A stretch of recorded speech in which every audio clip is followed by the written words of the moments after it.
Hey there, and welcome to our third Tuesday conversation, December edition. I'd like to, first of all, thank Trinity Lutheran College for, I should change our screen here, for sponsoring Third Tuesday Conversation. Before we begin, I'm feeling called to pray for our community and our nation. So if you'd please join me in a word of prayer. God of hope, God of light, we pray for families, for communities, and for our nation who have been rocked with the news of the loss of 20 innocent children and 6 who care for them. God, please help us to cling to your promise and to remember that those who have walked in darkness shall see a great light. Help us to have hope in this season of hope and joy, and to wait with anticipation of the coming of your King who arrives to us as a young one. Take into your care those who are grieving and comfort our hearts as we sort through this terror that we feel. Bless our conversation and bless the coming days as we wait for you to arrive as a baby to bring hope to us once again. It's in your name we pray. Amen. Thanks for joining us. We are glad to be together, and I'm Danica Montplaisir as your host of 3TC. I'm grateful to be in community with you today. We have John Roberto with us, who is the Director of Lifelong Faith Associates, and we'll be talking about Faith Formation 2020. Welcome, John. How are you? Good, thank you. Good to be here. Good. Hey, just so we can get to know you a little bit better, I know that you and I have had conversation that you live very near to Newtown, Connecticut, and have felt this very deeply and personally. So our thoughts and prayers are with you and your community. Tell us a little bit about you. Tell us about your work, about your life, and anything you'd like to share about what's happening in your community these days. Sure. I've been involved in faith formation for over 40 years and started in youth ministry way back in the early days in the 1970s. And have been involved nationally in training and producing resources and developing programs and consulting. For 28 years, I ran a nonprofit called the Center for Ministry Development in the Catholic World. And for the last 6 years, I've been working on my own and very ecumenically across all the mainline churches, Roman Catholic, in the areas of lifelong faith formation, and especially envisioning the future of faith formation in congregations. And that was the birth of the Faith Formation 2020 project. All right. Do you have anything that you do in your free time that when you're not writing books and telling us how to reach our young ones? Well, I feel like most of my free time ends up being on an airplane somewhere, but I'm a grandparent. I've got 3 grandchildren. One's close by, so spare time is family time, which is just a terrific gift. Wonderful. All right. Well, I'm excited to chat about this topic of faith formation and the changing face of that in the years to come. Wondering if you can tell us a little bit about your project and what maybe got you interested in it, what you learned, all those kinds of things. Well, I think for all of us in youth ministry, we have before us the new generation, so to speak. And about 3.5 years ago, I gathered some colleagues across 7 different denominations, all involved in faith formation in one aspect or another, either multi-generational or with youth or with adults, with families. And we tried to explore the question, what would congregational faith formation look like in 2020, looking ahead at that point, 10 and a half, 11 years ahead, to say, what will the shape be? We knew the tremendous religious change that had gone on over the past 2 decades. How is that impacting churches and faith formation? And then what can we be doing to really envision the future of faith formation and then help congregations plan for, design for, and be very responsive to these trends. So the birth of that was the Faith Formation 2020 initiative, a book, a website, but more importantly, it's changed the conversation in so many congregations and denominations to focus on the future generations and the future look of faith formation rather than get caught up in our present struggles or questions or problems or issues. And that changing the conversation has been very, very helpful. And so what I want to do today is really just kind of look at one big theme in the Faith Formation 2020 research and practice. And there are many themes, but I think this one has a direct impact on youth ministry and the way we think about youth ministry, and reflects, I think, the biggest change that's happened over the last decades in terms of changes in society, but also changes within our congregations. So let me give you the headline. If you just move ahead to the next slide, and you'll kind of get a sense of, in one slide, you kind of get a sense of this is the changed landscape.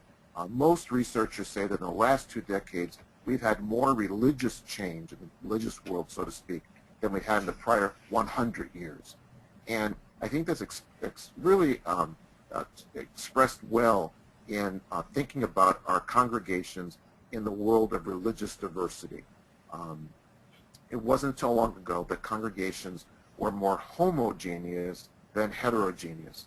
I think today congregations are very diverse, generationally diverse, culturally diverse, ethnically diverse, but they're religiously diverse as well. And part of the changed landscape, and we've all seen the headlines, has been really the diversification in terms of thinking about religiosity and practice across the spectrum. And I'll talk more about this and kind of fill this in. But if we think about young people, children and teens, and their families, we can see this diversity played out from those who are actively engaged in our congregations, growing in faith. For them, God and religious practice and discipleship are central and important in their lives, across this whole spectrum towards probably the fastest growing section to the right, the not religiously affiliated. So I'll look at some of those numbers. I want to tease out some of the implications, because this is one of the biggest challenges, I think, facing faith formation in general, but especially children and youth, because that's where we see this diversity already beginning. So in terms of trends, right now we know from Pew Research studies and from the American Religious Identification Survey that 19% of all Americans claim no religious affiliation. In fact, just recently it went to 20%. And that's a 5% increase in the last 4 years. So that's very significant. And among the 18 to 34-year-old crowd, which is kind of the leading edge of those numbers, it's as high as 30%. And so that's a group. They're not atheists. They're not hostile necessarily to religion. They're just not religiously affiliated with an established church. And as you'll see in a minute, those trends start very, very early. They start in the adolescent years. We have many teenagers who are actually second generation religiously not affiliated, because they've grown up in homes where moms and dads are not religiously affiliated. And then there's a subset of that group, which are the spiritual but not religious. And for years that was kind of a slogan. But actually there's tremendous research on this to say that at least 18 to 20% of all 18 to 39-year-olds are very spiritually open, but they're not religiously connected, meaning to an established church. So the not religiously affiliated are people who really want nothing to do with religion in general, and have left religion behind, even if they may be open to God and believe in God and pray. But the spiritual but not religious are very open to spirituality.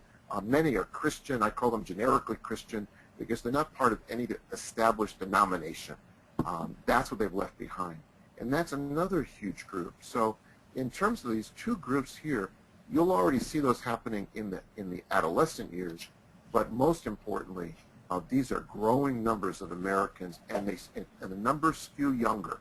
This is the 40 and under crowd primarily, and you already see these patterns in families with children, with parents who've been away from any kind of religious practice for a long time.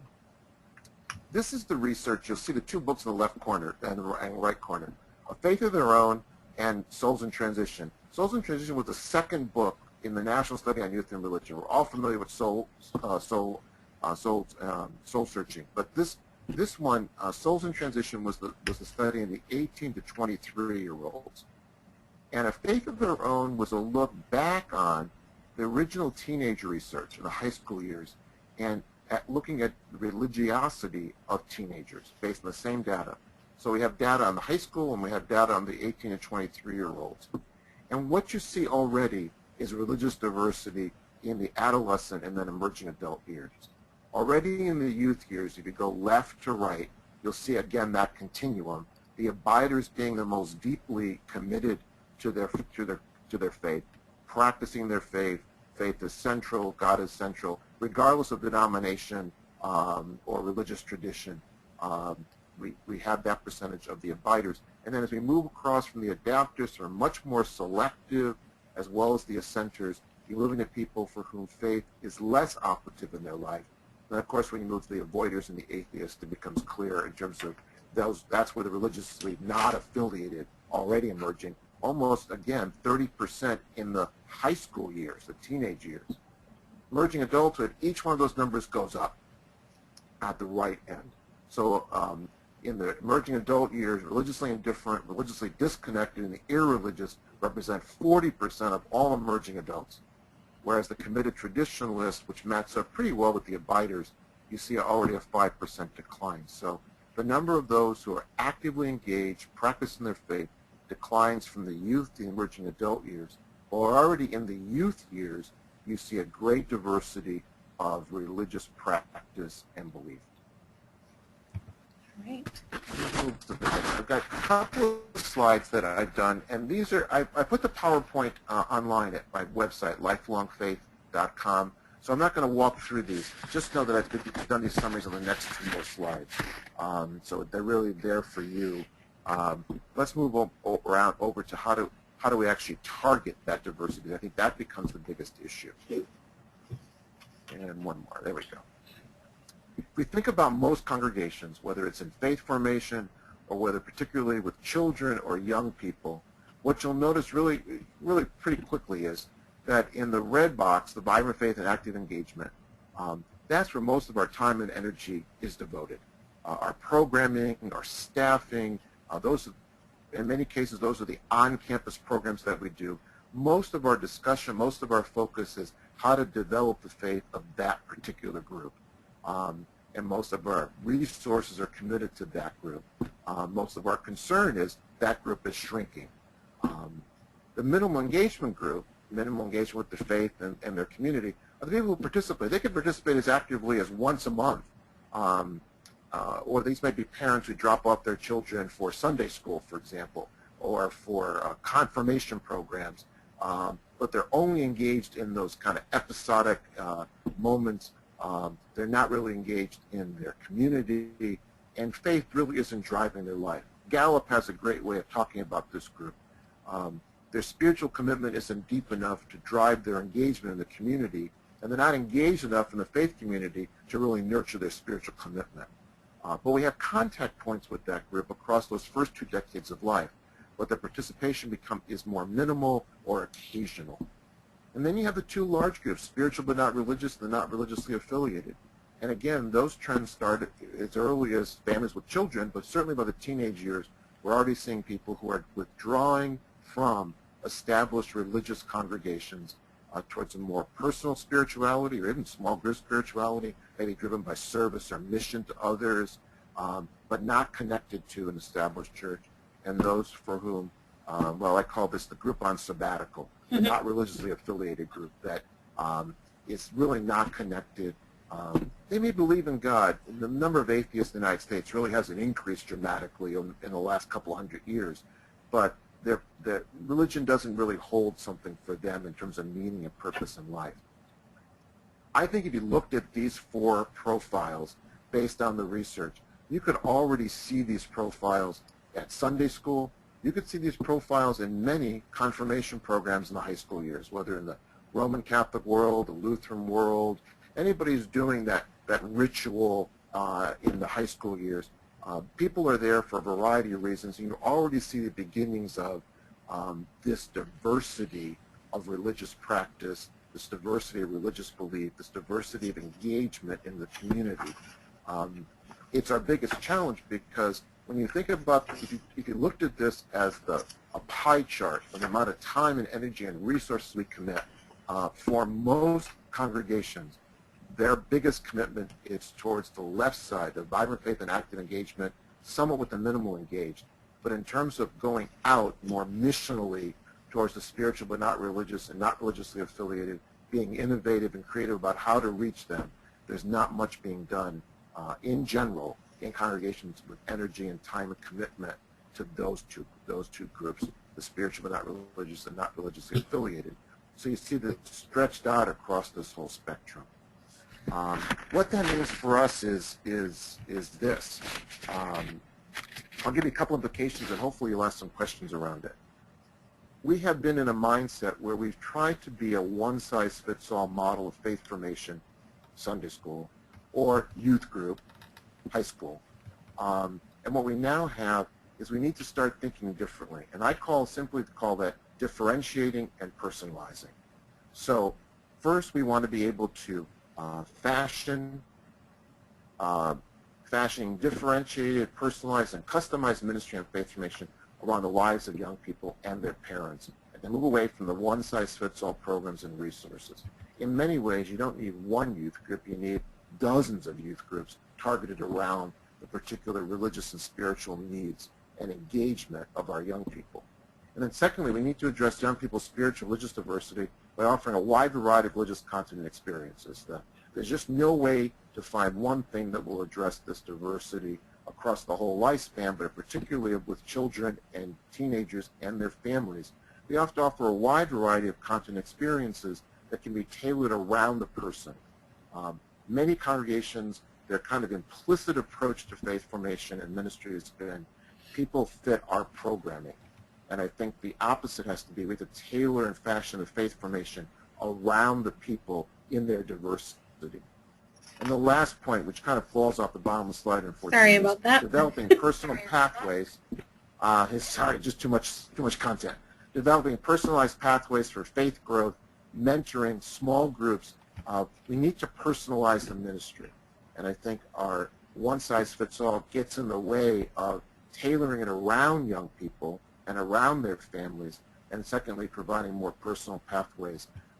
Wherever you are in your walk with God is fine. So this differentiating and personalizing, you can almost take the core content and experiences for any particular program. Imagine that inner circle as confirmation. And then imagine developing at least three different contents, experiences, programs, activities, models, however you want to describe it, that personalizes the content based on where people are in their spiritual and religious journey, and to move away from the one-size-fits-all. So content activities, if you just go clockwise with me, content activities for people of vibrant faith and active engagement, which will look very different. In a high school confirmation program, that could be a small group of teenagers who are doing an online undergraduate theology course with you and really digging in. It might be a small group, but it would really address their needs. Because so often we group everybody together, and in the grouping, we actually lose the ends, people who are not interested and the people who want to go a lot further. And then on the right corner, you have content activities, people who participate occasionally. And when we're talking about those folks, they need to be really reintroduced to the church, reintroduced to Christian practice. They need a different set of experiences and content to really reintroduce them to growing in faith, reintroduce them to the church community and active engagement in that community and living that faith out in the world. And then if you look at the left corner, content activities for the spiritual but not religious, and maybe some not religiously affiliated, they need to be reintroduced to Jesus. They need to meet Jesus again, perhaps for the first time, but they need to meet Jesus again. And they need to really get a kind of a foundational course, so to speak, on Jesus and the Gospels and living as a disciple. So I think in terms of thinking about whatever program we're doing, we have at least 3 different spiritual profiles, and each with different sets of needs, different places on the religious and spiritual journey. So I think we're going to need to think much more about differentiating and personalizing faith formation, our programming, our approaches, both on campus, meaning in the church, and also out in people's lives at home and in the world, reaching them wherever they are. So that's my first big headline in terms of implications. The second one is we need to think about faith formation less programmatically and more as a connected, networked approach.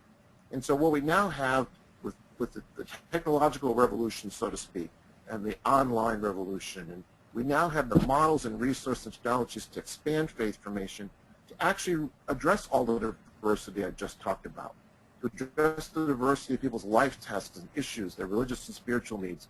We now can reach people wherever they are, deliver constant experience of them 24/7, 365, so that we can now reach and connect with people and not be limited to just doing on-campus programming.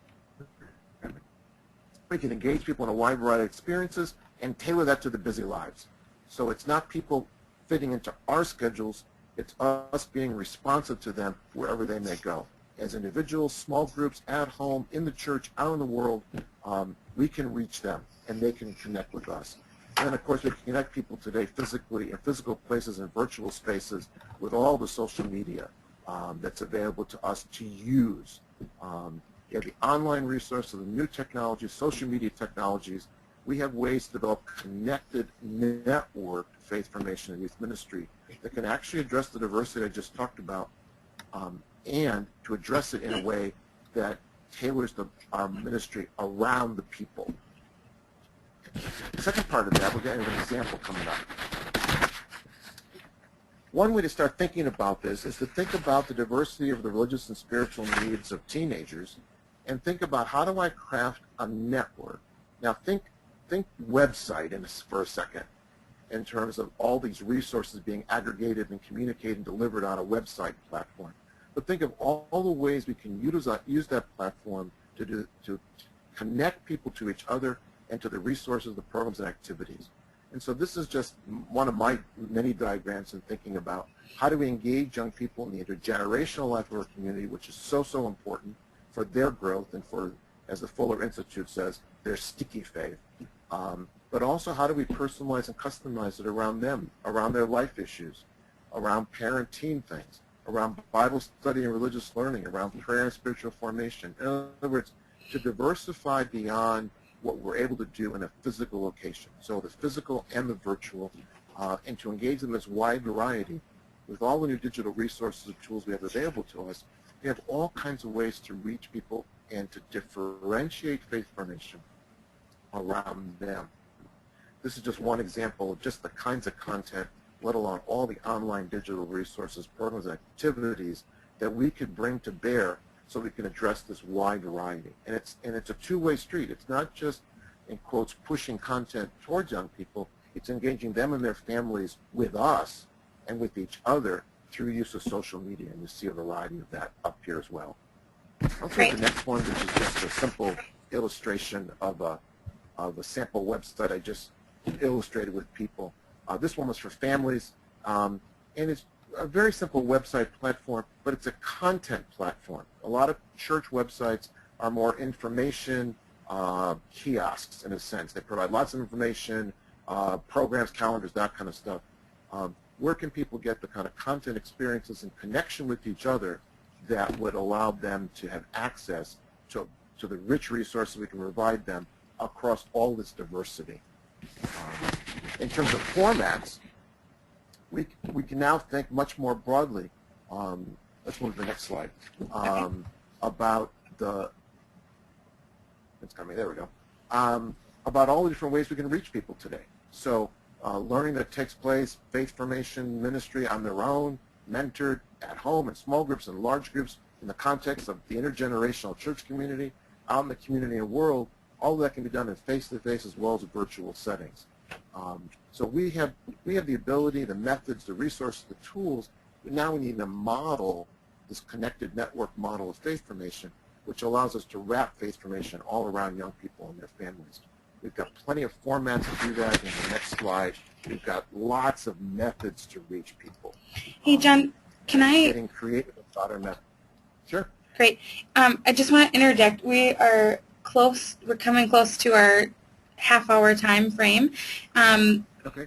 Just as we've done in months past, we can extend the conversation for another 15 minutes if you're available to stay. But I want to make sure that if there are any questions coming from those who've heard what you said so far that might have to jump out of the conversation, we have a couple of minutes left for that.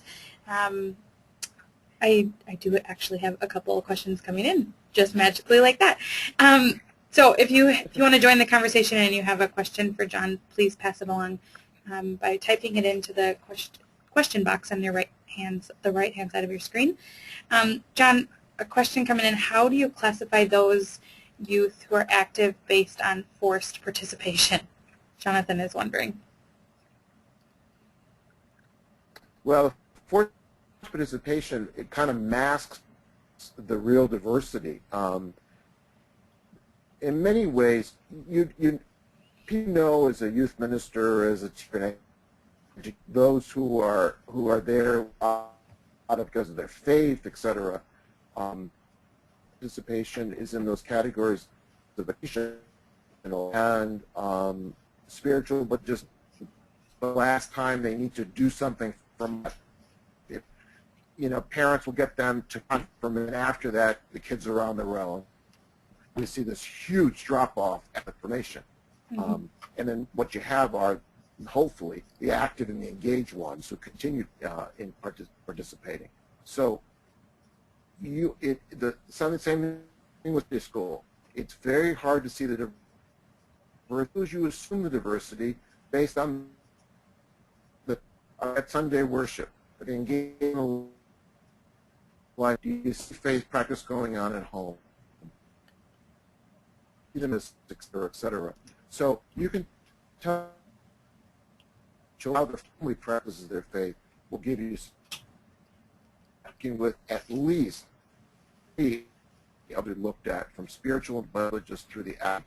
But not religious affiliated, they may not be engaged, but oftentimes you will still see them in the childhood years, because even if the parents are not participating, what you find is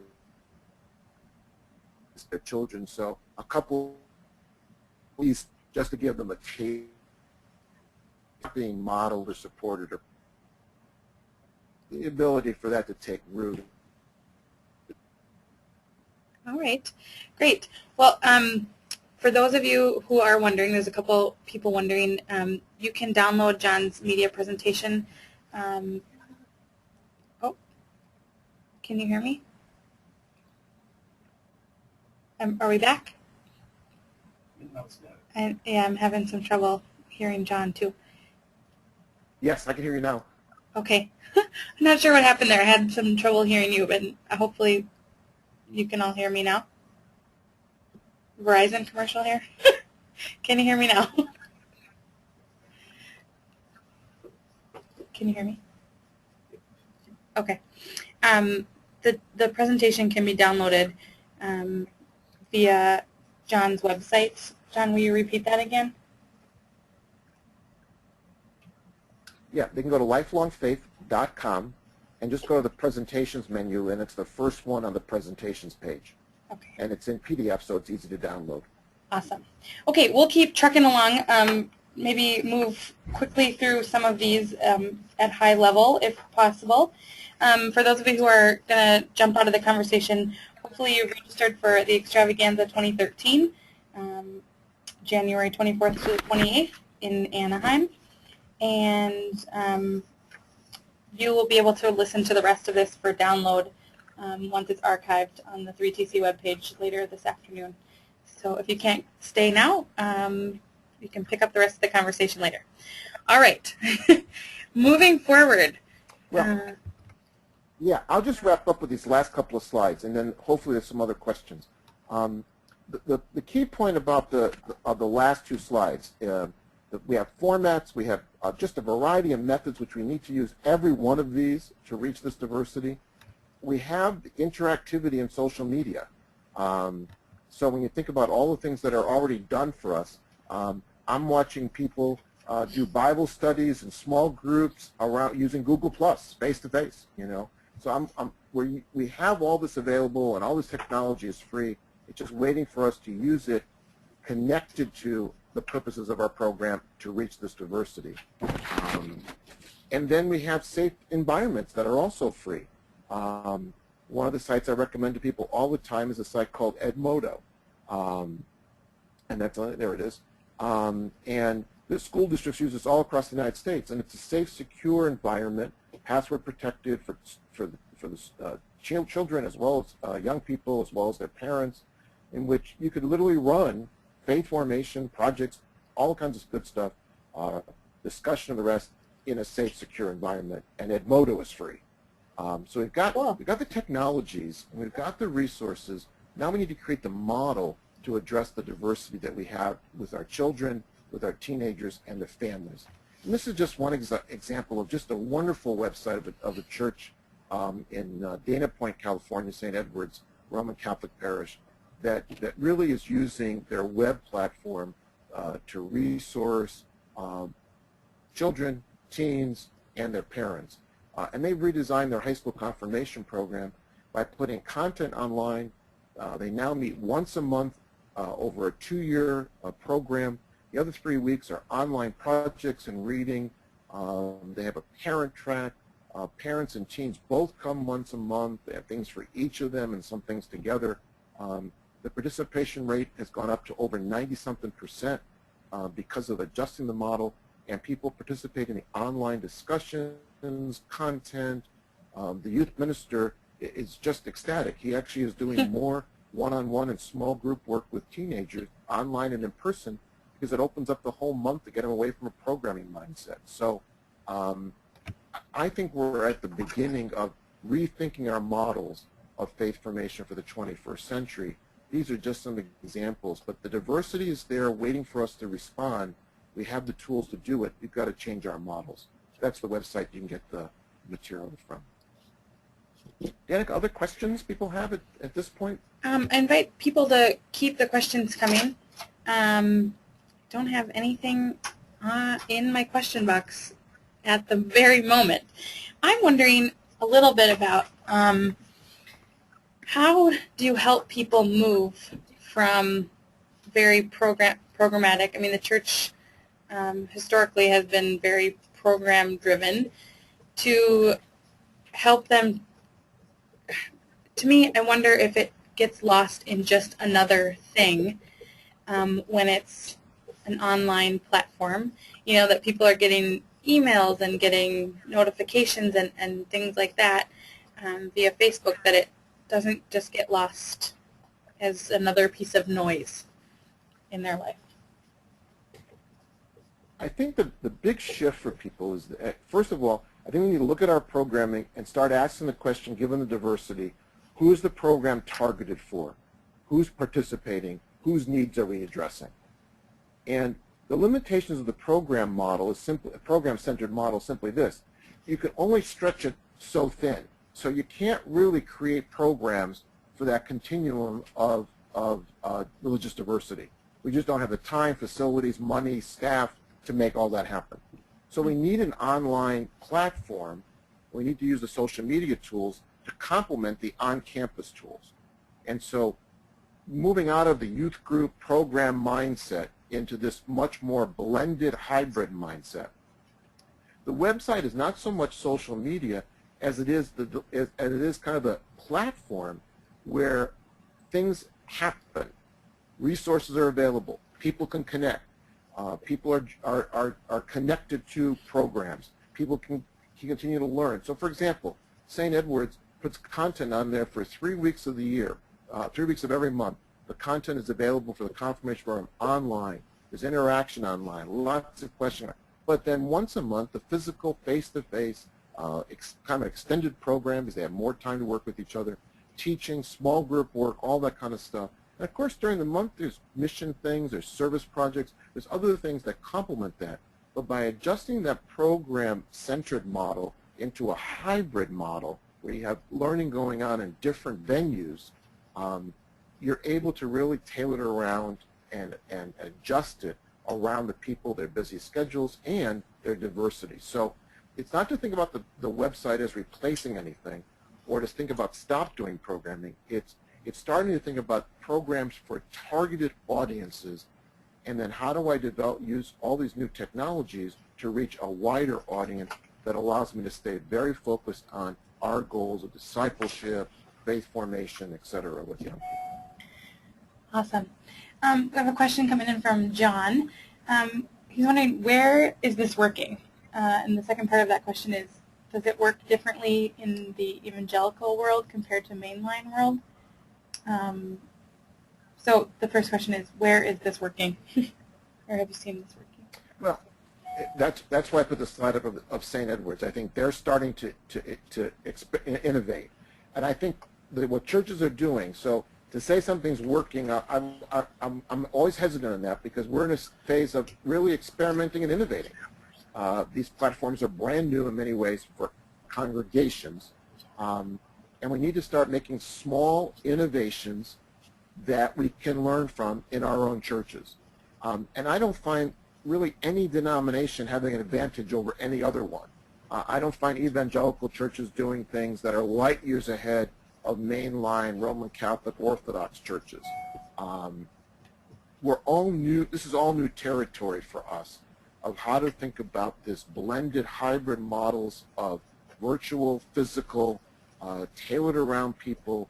We're going to see in the next year all kinds of interesting experiments across the whole lifespan, from children all the way through adults and families, of people utilizing the new technologies to complement, extend, deepen, and expand faith formation. So not to replace, but to expand, deepen, and extend it.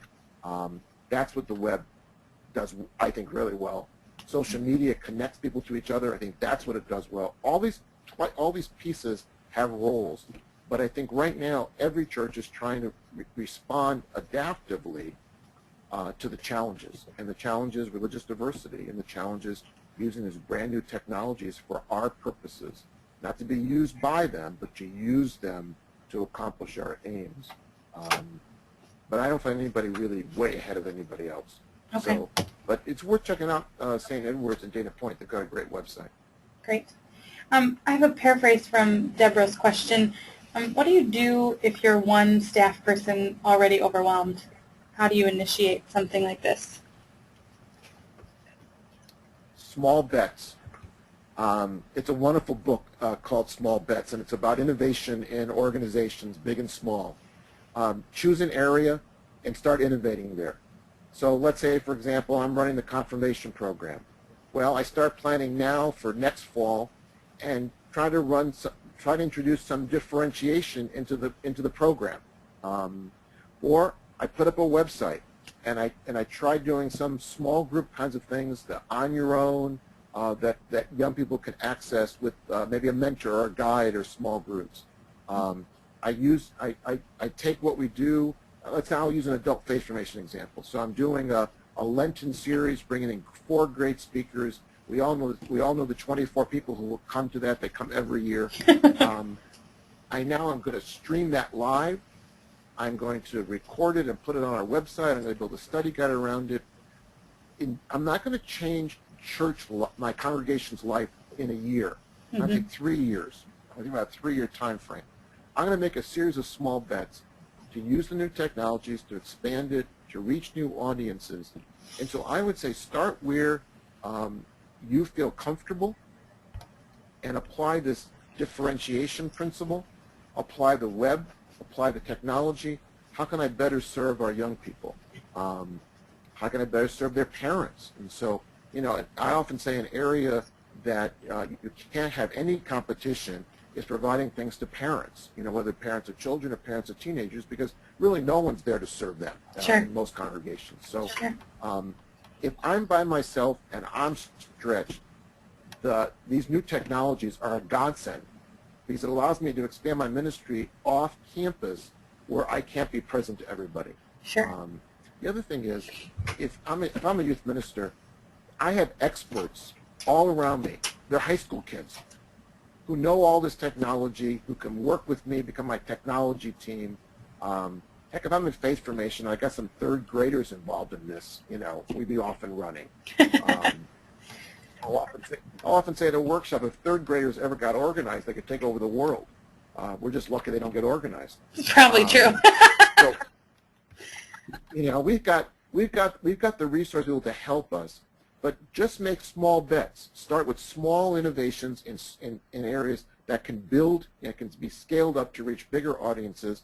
And think about this over 3 years. What are the things I want to do over 3 years that and cut it to fit your time and energy? But draw some people in to help you do this. You can't do all of it yourself. Sure. A question coming in from Tom. He says, can you give an example of reaching the non-religious in these new or virtual formats? Just one example of how you reach the non-religious. Yeah, I think we're people who are not religiously affiliated or spiritual but not religious. I think they're often looking online for content, resource, experience, and connection. So, like one of the circles I had for adolescents was adolescent life issues.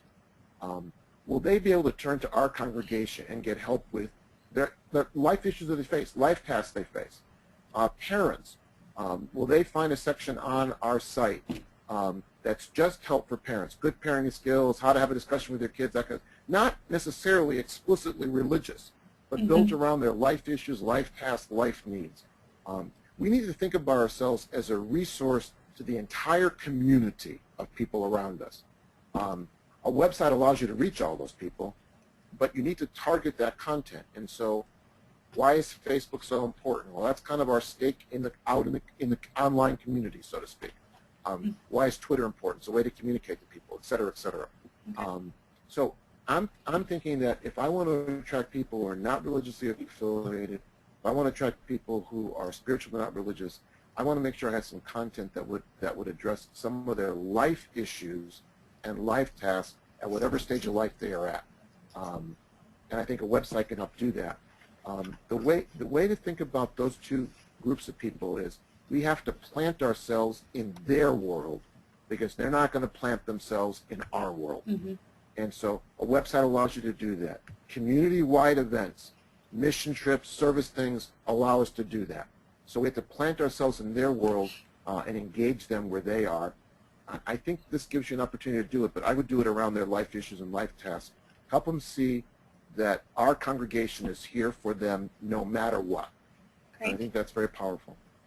All right, we have time for one response to the last question. Maybe take 30 seconds about how do you suggest presenting doing work or conversation online with families without making it seem like quote-unquote homework? This comes from Jonathan. I turn everything into a project-centered thing. So there are activities.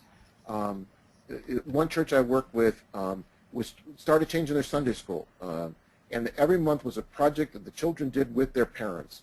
It was activity-based, it was fun, and they made it fun, deliberately made it fun. But they changed their Sunday school model.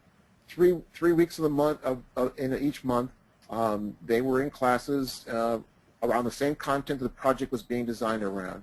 But the fourth week was not class. It was the presentations of those projects and parents in attendance. Well, nothing builds ownership like having your children do something. I've been a music, band parent for 100 years, and there's nothing that brings people out than having your kids on the stage.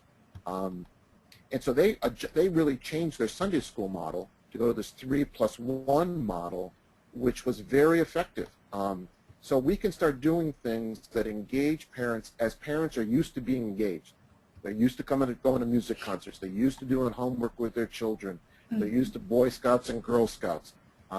We can make that work for us with activities that are fun and connected to our content, and then presenting those at least to the families, if not to the whole congregation. Cool. Awesome. Well, we have run out of time, so I'm going to flash these next couple of slides here. They can look to the Lifelong That's my Faith journal. Journal. Does that come out quarterly? And you get the first 5 years. You get the first 5 years online for free. Just go Lifelong Faith. Perfect. Your and book? With the 2020 book, you get more of that online as well. Awesome. Faith Formation and 2020. The last one is the website. That's the website. All the content on the website is free. You can dig into it, find activities, that kind of thing that might be helpful to you. Great. Just a couple of commercial pieces. I already mentioned the extravaganza. Registration is trucking right along. We're excited to be together in person in January. So make sure you get signed up for that. Registration price goes up in January. January 1st. And the practicediscipleship.org, the continued practice discipleship things as an extension from the National Youth Gathering. You can visit that website for more information.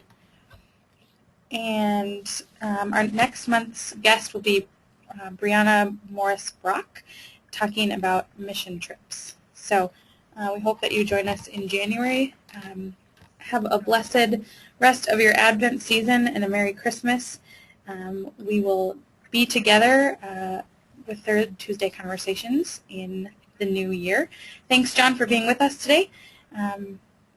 We will continue to hold your community in prayer. You're welcome. Good to be here. Thanks.